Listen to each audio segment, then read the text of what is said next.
Good morning. Thank you everyone for coming and welcome to the Programmatic in a Post-Cookie World panel. I'm Ari Lewine. I'm TripleLift's co-founder and chief strategy officer. The reason we're here is the third-party cookies future is really uncertain. And meanwhile, this is the underpinning of our entire ecosystem. And unlike other seismic changes that we've dealt with in the past, whether it was the rise of mobile, programmatic itself, fraud and viewability, it was often led by a single constituent in the industry, whether it's marketers, publishers, users. This wave of privacy seems to be led by everyone. Legislators and governments are opining. It's become a political issue. Tech companies like Apple have made it core to their brand promise and identity. And of course, users have more questions than ever about what is this data and how is it being used. And so we felt it was important as an industry, we need to have a very open dialogue given that this thing has such a massive impact on the future of advertising and that we're ushering a new era of privacy-focused advertising. And so it's my great pleasure to introduce our panelists today representing all different sides of the industry from DSPs, SSPs, data companies, and the like. So I'd like to invite our panelists up on the stage. And I'd also like to invite our moderator, Ronan, who's the Adweek reporter who originally broke the story about Google and their proposed changes, of which the news came just a couple days ago. So I think this is a very interesting time to have this discussion in light of the way Google and other companies are making changes to privacy. Please welcome our panelists on the stage. Thank you.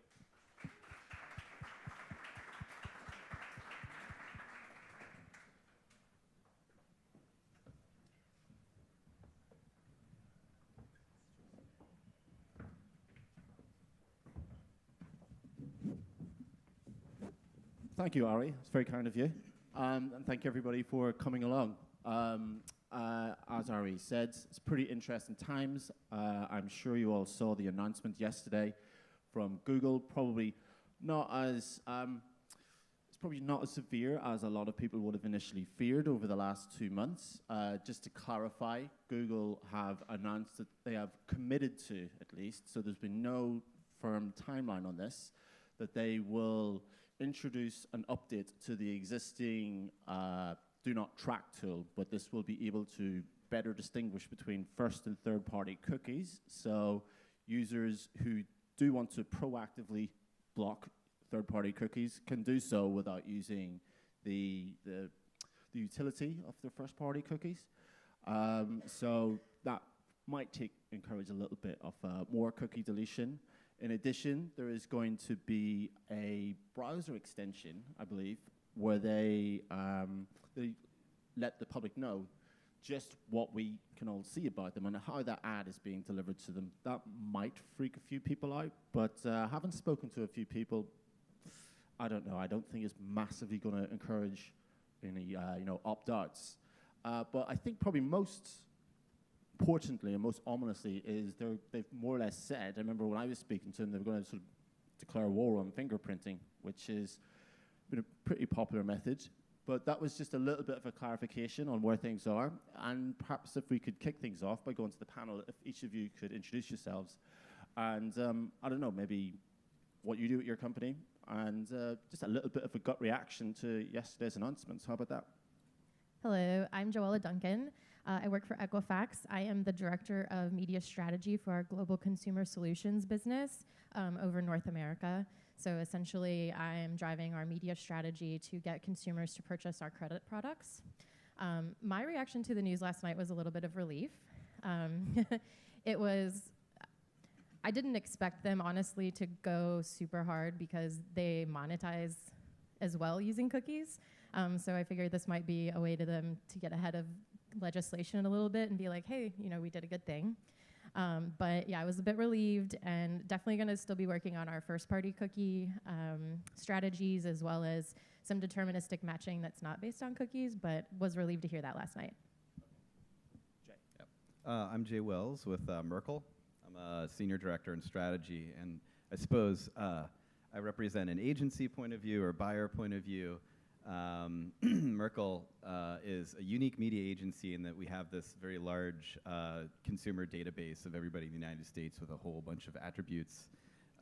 And we use that to deploy in media. And so I might be talking a little more about that angle. Hey guys, I'm Mike Balabanov. I'm the SVP of Sales for The Guardian for North America, 200-year-old newspaper. For us, based on I haven't dug into it as much as I probably should have before this panel. It doesn't seem to make a lot of impact based on Google's strategy of what they're doing with Chrome currently. So I'm excited to talk about everything today. Hey, I'm Ari Paparo, CEO of Beeswax. We're a highly customizable bidding platform. So my first reaction to the news is that it was really kind of what you might think of as privacy theater, not much impact. Google's been pushing this angle of consumers want to know why they're seeing ads. Consumers do not care why they're seeing ads. And they've been pushing that for 10 years. I do think the fingerprinting news is good news because no reputable company does fingerprinting at scale. Good morning. Travis Klinger, VP of Strategic Partnerships with LiveRamp. So I oversee all of our strategic initiatives, including the Advertising ID Consortium and our addressability projects outside of third-party cookies. I think our view is, we certainly support the transparency. If users want to know more about third-party cookies, we're all for that. Users should have a right to know all about their data and control how it's used. Very much in line with Google's announcement along fingerprinting, I think we also agree not a reputable tactic and something that the industry should move away from. Okay. Well, obviously, kind of what's framed this whole discussion piece and what Google is doing is Apple and its rollout of intelligent tracking prevention in Safari. It's kind of going back about 2017 that they first unveiled that. And it's slowly been getting a little bit more harsh and harsh as each iteration is rolled out. Maybe I could just put it to the panel if anybody wants to take a lead on this. How much have you started seeing a bit of, felt the pinch of ITP being rolled out? I mean, I can start from a publisher perspective. We definitely have seen changes in the open market in terms of Safari buyers. We've seen a significant percentage drops in eCPMs due to the fact that buyers are still buying the same way. Buyers need to change the way they're buying from a more contextual aspect and change their Safari strategy. So until that's done, it's kind of in our way. We're seeing CPM drops comparatively to the other browsers in the open market. Perhaps quantify that a little bit. Sure, 40-ish% drops in CPMs, so pretty significant. Safari, where it stands, is a smaller part of our user base, so it's not as big of an impact. But if Chrome, let's say, came out yesterday with rolling out the same protections, that would be really worrisome, I think, for a lot of publishers. Me representing the publisher side here on the panel. Sure. Anybody else? I think the talking point we should all have is that Apple is destroying journalism. It's straight up, like they're protecting consumers, which destroys journalism. Yeah. I am not saying that. Is one question I had, like when we were preparing for this, which I think is interesting, is maybe quantifying, how big this problem is. On the one source for browser market penetration puts Safari, I think 5% desktop and 60% mobile or something like that, and then Chrome is like 70% across the board or something like that. So above 60 from the numbers I've seen, yeah. So I suppose if third-party tracking is deprecated across that browser, then that's a significant amount of data that the programmatic industry needs in order to create identity, right? So for us, we find that in Canada, actually more people were using the Safari browser. So we did have a slight impact as far as getting some remarketing reach to those people. Yeah. So we just started diversifying some of our strategies as far as like browser targeting, so that we were trying to heavy up where we could against people using Chrome, or basically people using not Safari, so that then we can make sure we're going to see them again for retargeting, so that we can get them more efficiently and get reach into the true pool of people who have been to our site before. Travis, do you have anything to add to that? Or? No, I think we saw similar impacts on Safari. We've been focusing for the past year on how we can expand addressability to Safari. I think as an industry, we need to look at how do we move away from the third-party cookie. It's already gone on Safari. By our count, that's about 30% of total internet traffic out there. and how can we move to whether it's first-party cookies or some kind of people-based ID that allows us to address Safari users in a privacy-conscious manner. So very much a strategy for us for the past year or so. Obviously, the timing of this event isn't by accident, and it was 2 months ago that that story that I ran that Ari kindly referenced. But from what I understand, I've been researching this piece since the very end of last year, and there's been like a working group put together. Since the speculation became quite widespread in the industry, should we say, how have each of your organizations been starting to prepare for this?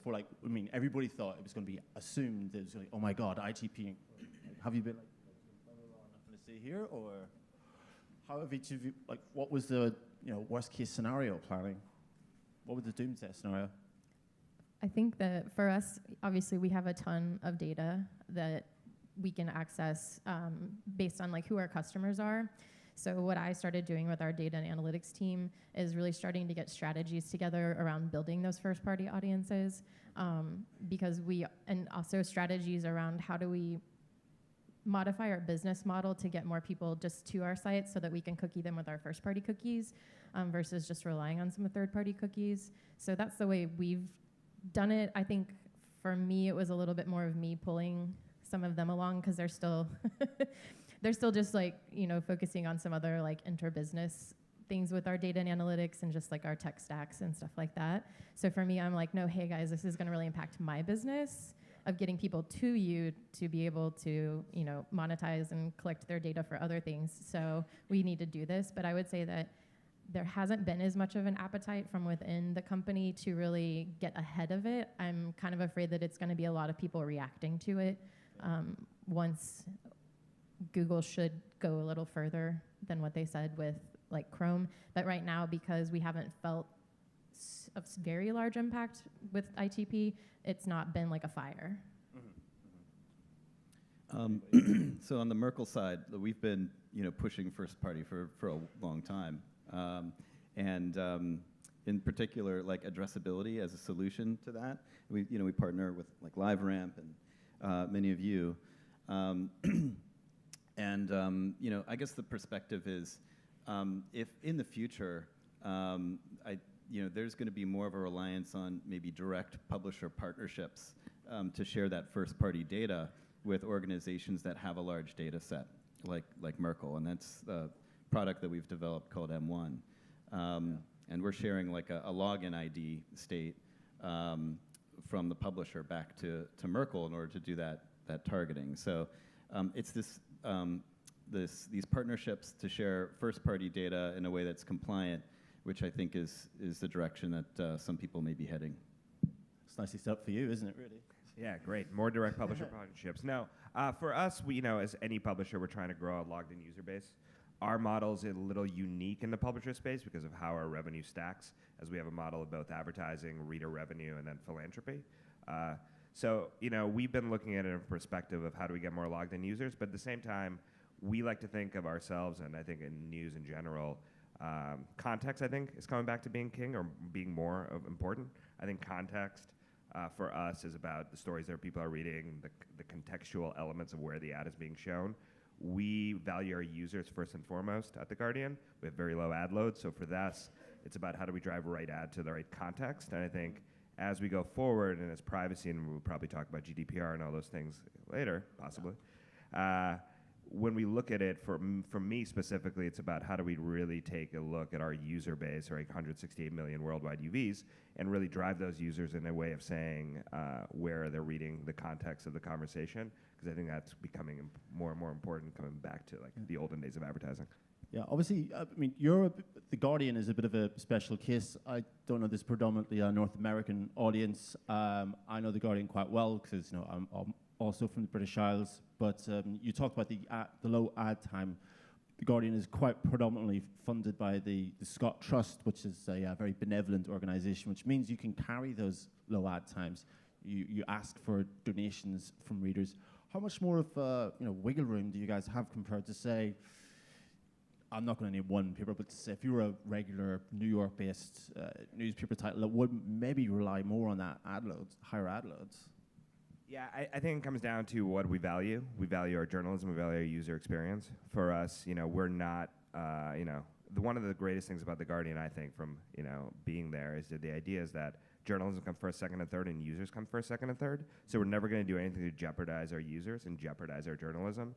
As Ronan mentioned, we are a different publisher of a sort due to the fact that in 3 years we were able to turn around a story of losing $100 million to now making a profit as of last week.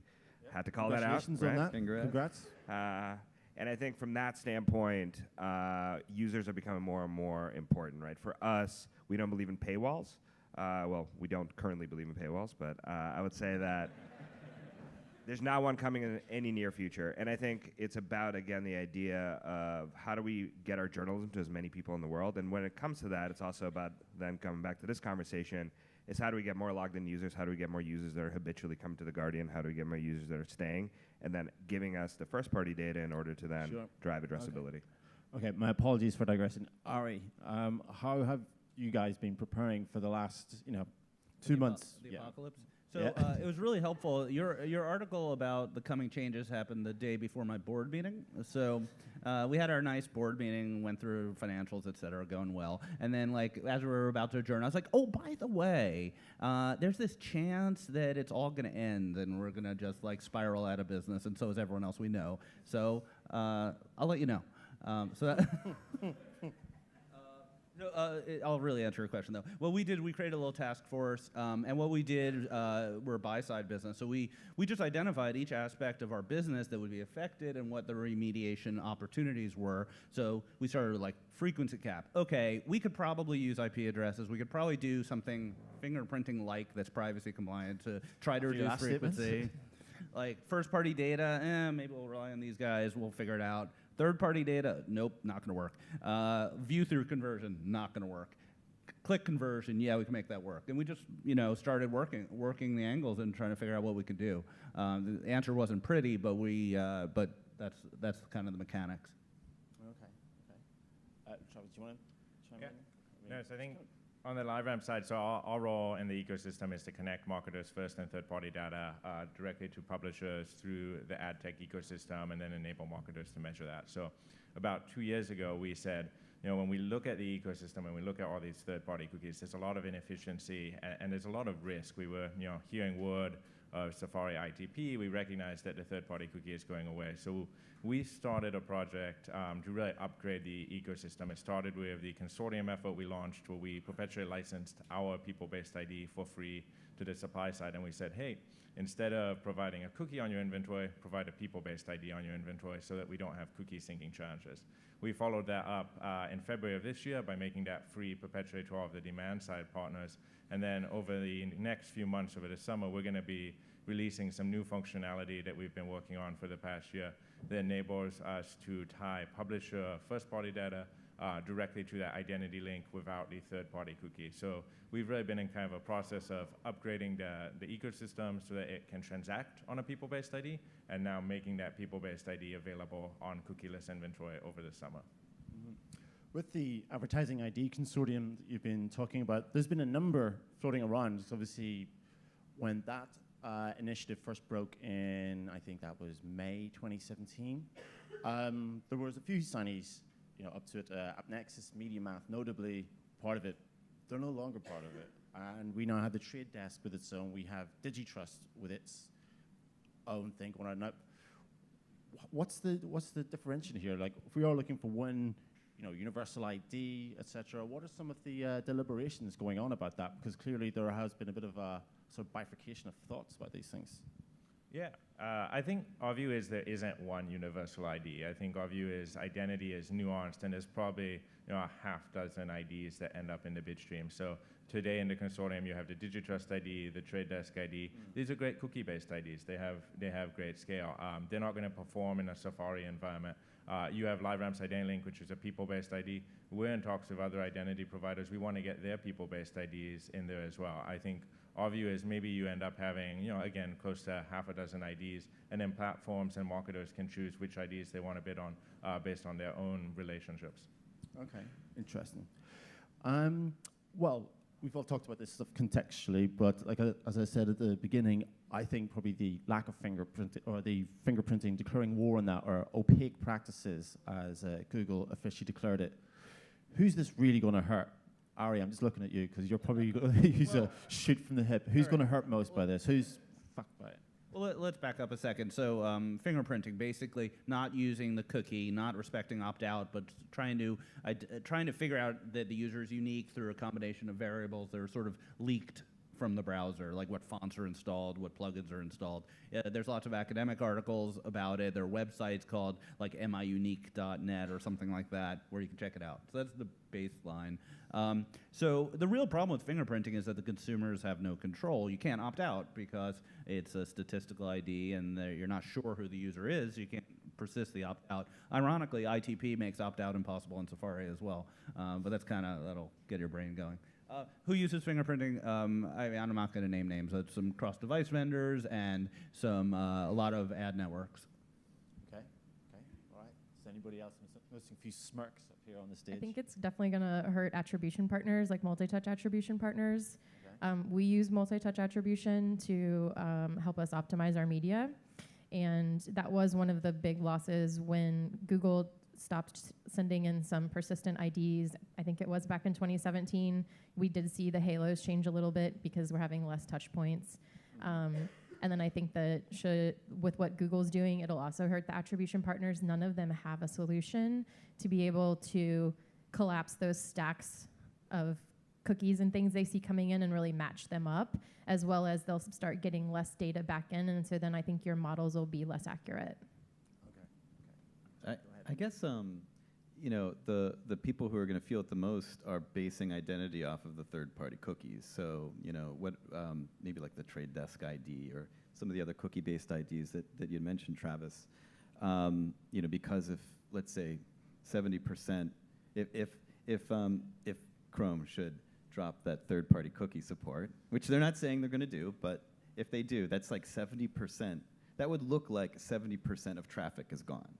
So, 70% of people just aren't there anymore. Data that you can't use to create that identity. And so I think, the winners are going in the short term are going to be the people who can create that off of first-party data. And that's why I mentioned like the direct partnerships with publishers, because those are the people who are going to be able to have that. Long term, if it's a privacy thing, then we all have some thinking to do. Yeah, I don't know if you anything you want to add to that, Michael, or no? You're good. Okay. Obviously, there is a wider context to this, and that is the political or the regulatory element to it. We've had GDPR has been in enforcement for almost a year at this stage in the EU, and that has affected anybody with business there. Mike, I'm not picking on you, but obviously I know you're the North American support with things, but for the Guardian being predominantly an EU-based business for now. For now. Yeah. Brexit joke. Yeah. I mean, how are you looking at things? We've got CCPA coming in 2020. A very widely expected, I guess hopefully a federal law that will prevent a patchwork of 50 different T's and C's. How have you guys been preparing for this, and how have your co-workers over in the EU, the GDPR zone, felt the pinch of this again? Yeah, it's an interesting question, right? This is what I wake up thinking about as nightmares of data privacy. I think since I've taken on this role, I think there's a couple issues. I think, Ronan, you mentioned the right thing, like California Privacy Protection Act coming online January 1st, and then you have this patchwork of 50 states, municipalities having their own kind of idea, right? The difference between California and GDPR, right, is California is you opt out, right? GDPR is you have to opt in. One of the things that I think that is taken for granted, the Guardian spent a lot of time and a lot of money preparing for GDPR to go into effect. And I think one of the things is we're starting to think about what privacy means in North America and how GDPR, given that we're a British-based company, affects us from North America and outside of the EU zone data privacy protection, is that users in North America are not as predisposed to saying yes to opt-in The tests that we've run, we've seen significantly lower rates. So if you think about the UK and the EU, roughly, you're reading the trades, and what we've seen is roughly high 80s percentage point of people actually opting in. We're seeing, lower than that, I would say, significantly lower than that rates of acceptance in the US. And it's not people are saying no. I think that's the other thing, is that people are just not saying anything. They're seeing the pop-up, or they're seeing the browser, and they're just either keep reading a story and go away. This really is going to affect publishers, in my mind, specifically ones that are highly reliant on social, search, other places, which most publishers are, because if you have a user that's coming to your site and you just reading one article from a social post, if they don't click anything, and if, let's say, GDPR rules aren't compliant and you have to opt in, you can't monetize that user from a data standpoint. And it does not look good for a lot of people. I think there needs to be awareness in the marketplace in the US for people to understand why they opt in, because I think that from what we're seeing right now, I think it's going to be a bigger problem as we go down the line, as California comes in and as other rules and whatever the federal law, which hopefully at some point get passed. I think to us it's something that publishers need to really look at, because I think that it's a significant problem that could occur. So I'm guessing everybody here would be in agreement. Hopefully there's a federal law that comes in preventing 50 different T's and C's. In your ideal scenario, and maybe your worst case scenario, what would said federal law look like? I know, Ari, you and I had this conversation once, and you said GDPR was terrible because of the way it treated the cookie. Yeah, my personal opinion is that I think privacy law is important. I think the abuses to user privacy from data breaches and all these other things are really important for government to address. I think the fatal flaw of GDPR was treating the identifier, the cookie, as personal data. They said this identifier, which is 1, 2, 3, 4, is your personal data, and that just never made sense to me. And it also caused enormous amounts of the thrashing we've had in the ad tech industry, where we've tried to create these mechanisms for sharing these anonymous identifiers with each other only when we have permission. When that just doesn't make sense when you think about what the actual risk to a user's privacy is. Could you ever go back and find that individual based on that identifier? The answer is no. And the law goes even further and says that that if you hash it, pseudo-identifiers are also personal data, which makes no sense at all. So they took the tool that we use to actually protect users' privacy and not get their emails and not know who they are, and they made that personal data, and that caused a lot of the problems. And should it be opt-out or opt-in? I mean, that's a question to everybody. I mean, it's not what Michael is saying. It sounds like a lot of this is culturally, relevant, right? It sounds like you found some differences between European audiences and U.S. Yeah, absolutely. I think worldwide you see different audiences. I think it's on us and it's on the industry and it's on everyone to educate users about privacy. I think privacy education is important. I think users should have control over privacy, right? We all agree that we all want to have sort of control of some sort. It's about the fact that there needs to be much more education done with the user base in the US and other places where they not might be as familiar, and they might be just seeing headlines or whatever is happening as the latest data breaches, Ari mentioned, or some other data in the news. And I think that understanding why data is being collected, and I think understanding what that data is being used for, is important, because it's something that we value as a publisher. Our users, as I mentioned from the start, come first, second, and third, so their data privacy is really important to us.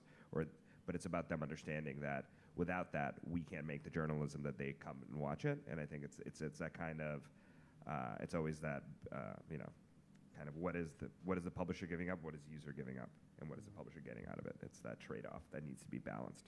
Sure. It does sound like the more complex or onerous regulations are, the more it hurts the smaller businesses or the startups and less funded companies. The more it will actually favor very large companies who have a lot of capital to spend to navigate and create the systems needed to manage that. So I would hope whatever legislation comes about is simple to interpret and to enact. Yeah, I mean, GDPR has just been, It's very expensive. expensive, confusing, then sort of translated into, I think, probably about 15 different languages, and I don't think anybody still really knows. I mean, look at the transparency consent framework. It's just a bit all over the place, is it not? I mean, I don't know how many people have you dealt with it. They released another version. People probably still don't know. How do you think, here in North America, the industry could learn from that confusion? Well, so highly regulated industry that I'm in, we're audited often. We have entire governmental bodies dedicated to governing what we do. So we're really used to the opt-in, opt-out scenario. Currently, people have to opt in. So we're doing it the right way, but the thing is to your point, people don't understand the legislation. They don't even understand. About the public, or are you talking about the industry? Maybe both. No, the public, they don't get it. It's really complex. It's a huge, big old paragraph. They don't want to take their time to read through it. Yeah. I think that if we pass a law that says that people have to opt into it, I feel like there has to be some sort of thing that goes with that. There has to be education of the consumer. I'm not sure how it would be done and who would pay for it, but I think it could really hurt people because they don't even understand that, like, to his point, your cookies don't really say who you are. It just says that, like, you're this little person on the internet who does all of these things and that's attached to you, but, like, I have no idea who you actually are. So I would hope that the law is opt-out because every time we have to put something in, like, our sales funnel or our site that's opt-in, we see huge conversion declines. And I don't even think it's because people are actually reading it. They just get nervous about saying yes to something. So I think it could cause a ton of problems, and I think that it needs to be at a reading level of, like, a 5th grader so that most of America can just understand it in, like, the 30 seconds or 15 seconds or whatever they feel like they have to dedicate to it. Okay. Travis, you think? No, I was just going to say really quickly, I think we also support an opt-out framework, but I think this is also a chance for the industry to do better. I think, we may have not offered the best privacy controls over the past years. If you want to opt out of ad tech today, there's 300 cookies, fun way to spend your afternoon, making sure you know all these companies you've never heard of as a consumer, never buy a new device again or accidentally clear your cookies. That's not a great process. And then if you want to opt out of third-party data, it's even messier. So we as an industry need to say, well, how can we make it easier for consumers to control their data? If they do want to do it, they should be able to easily see who's tracking them, be able to opt out at a persistent level. They should be able to choose which third-party data segments they're in. When we ran aboutthedata.org, we found most people did not opt out, but they would correct it. They'd say, hey, you actually got this third-party data piece wrong. I'm interested in this instead. So I think if we can do that, we can kind of spearhead this regulation in a way where we can make it favorable to industry, but also very favorable to the consumer. So I think in some ways it's a bit of a wake-up call. We need to do a better job of self-regulation. Okay, I think we've got running down the 5-minute mark. We've got 5 minutes left on the clock. I don't know if you guys will be open for any questions from the crowds. I see a mic over here, so if there's anybody that feels particularly strongly, feel free to maneuver yourself up here. We've got one right here.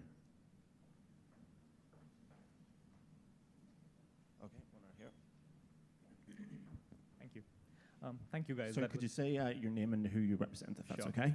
My name is Apurv Modi. I work for a beauty company called Coty, and I'm on the media team there. It was very illuminating, the discussion. As an advertiser, in this post-cookie world, there seems to be Google has the full integrated tech stack. They are in that position through luck, through good planning. Is there any really strong rational reason to not move to a completely Google integrated tech stack because it's people-based ID? It will continue working well.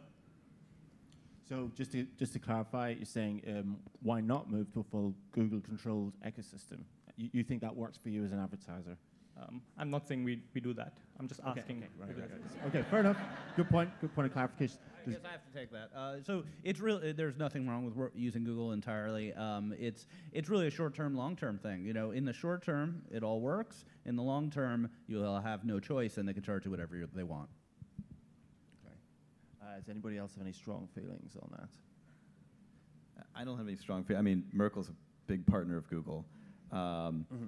And I guess it's implicit in everything that we've been saying here that that's an option because, if Chrome does away with the third-party cookies, there will still be the Google ID, and so Google will really strengthen its market position. But yeah, what Ari said is true. Like, what's going to happen down the line when one entity controls the identity and the auction and everything in the supply chain, there's some trade-offs there.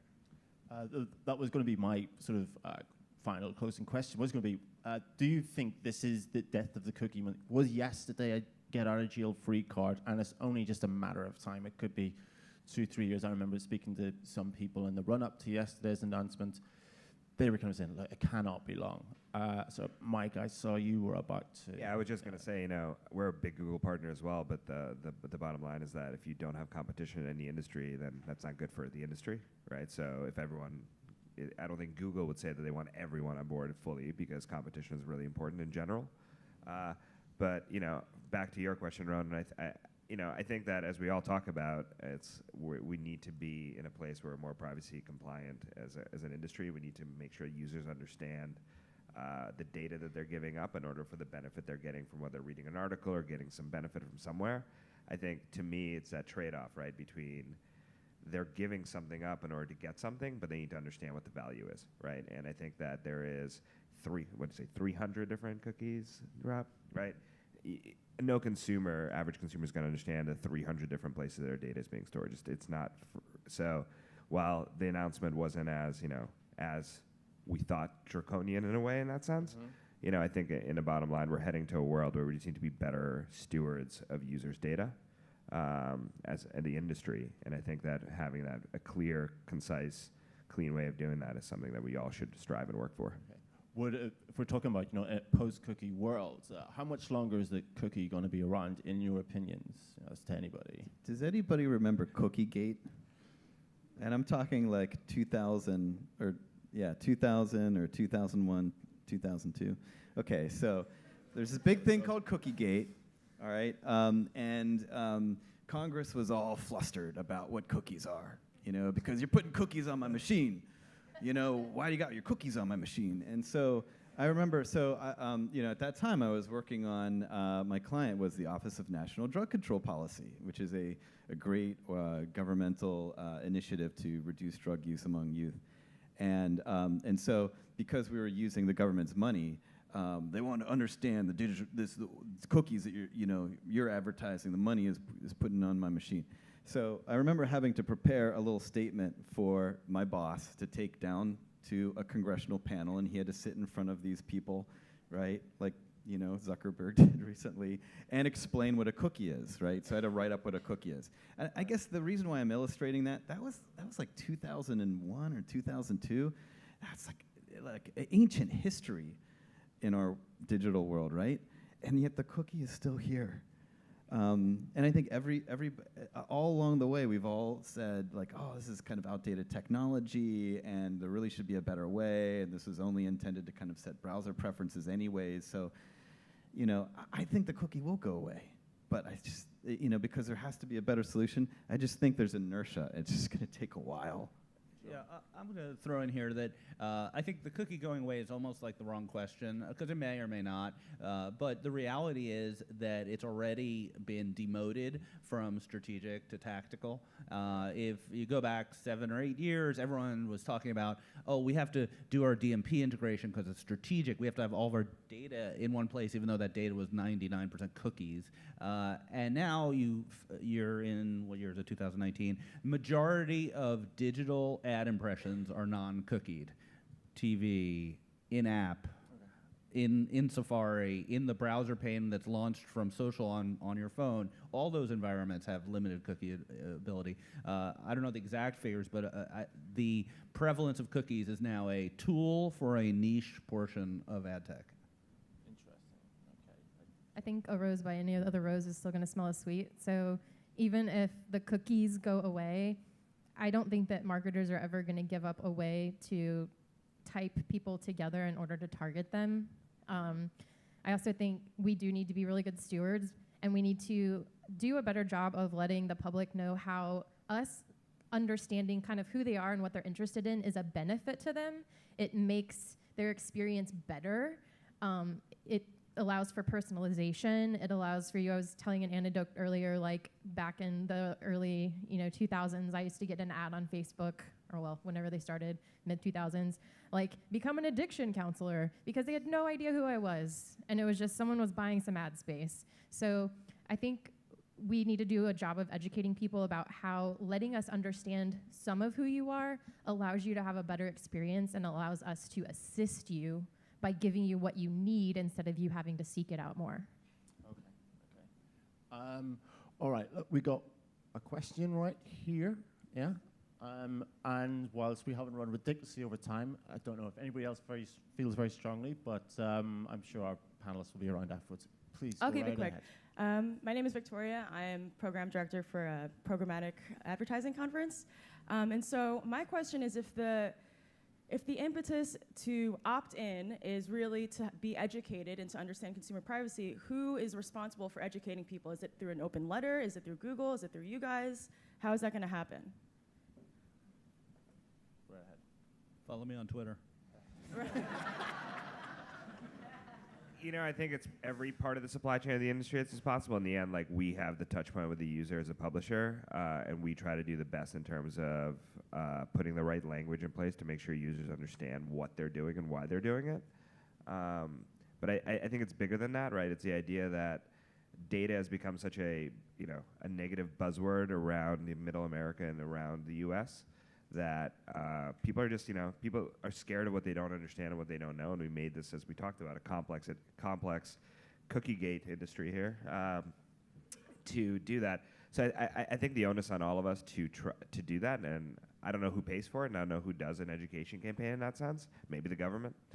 But I think in general, we have the touch point with the user, so we have some onus, but I think everyone on this, in the whole supply chain, has onus to make sure that users are educated in what cookies or what data is being collected about them.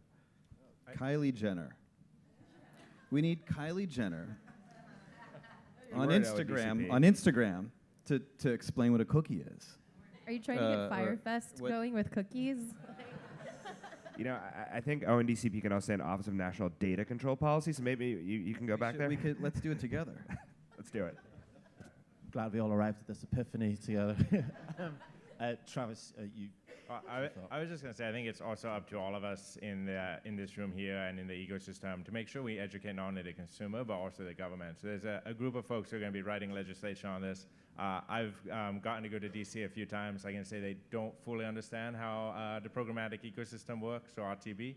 But we need to educate them on that, because I can tell you Google has a couple hundred lobbyists in DC giving their perspective. And all of us here in the room have probably a slightly different perspective and want to preserve competition. So I think we need to all collaborate together to make sure that this ecosystem that we all work in and that provides so much free content to consumers stays around in a few years. Okay, great. Well, look, everybody, thank you so much to our panelists. Thank you for all coming along. Perhaps like to give our panelists a round of applause. I'm going to hand over to Ari to close out. And yeah, thank you. Thank you, everyone, for coming. I really appreciate it. I look forward to continuing the discussion about what a post-programmatic, post-cookie world looks like for our ecosystem. Thank you so much for coming this morning.